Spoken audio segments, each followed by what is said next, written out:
Striktong patnubay at gabay ng magulang ang kailangan. Maaaring may masiselang tema, lengguwahe, karahasan, sexual, horror o droga na hindi angkop sa mga bata.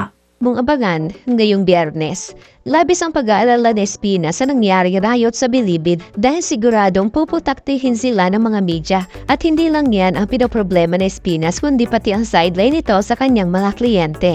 Dahil sa pabawiin na ni Mr. Reyes ang perang ibinayad dito kay Espinas kapag hindi nila napatumba si Congressman Sibilya sa mismong araw na yun ay dito uminit ang ulo ni Espinas dahil sa malaking pera ang mawawala sa kanya at hindi na mapapas sa kanya ang kotseng hinahangad niya. Kaya naman dito naisip niya si Tanggol na ito ang magtutumba sa kanilang target at makakasama niya si Bubbles kaya ipinagkutos niya kay Balatukan na tawagin si Tanggol para makausap niya ito. Inakala naman ni Ben na paparusahan ni Espinas si Tanggol kaya nagmamakaawa si Ben sa mga warden na wag daw parusahan si Tanggol dahil wala naman daw itong kasalanan. Samantala, ibinalita na ni Noy kina Marites at Tindeng ang nangyari kay Roda na nanakawan ito at nasunugan pa kaya nawala daw lahat ang ari-arian nitong si Roda.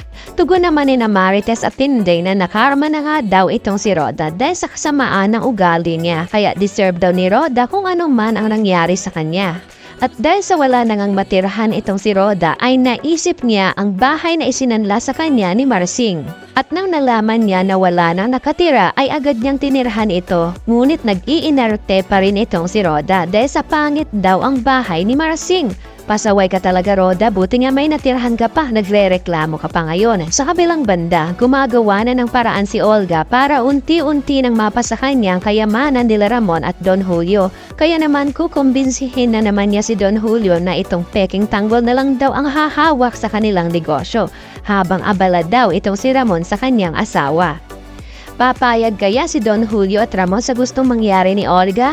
Yan ang ating abangan dito lang sa ating paboritong Batang Quiapo. Maraming salamat sa iyong panonood at huwag mo na rin kalimutang mag-like at mag-subscribe. See you on my next video. Bye!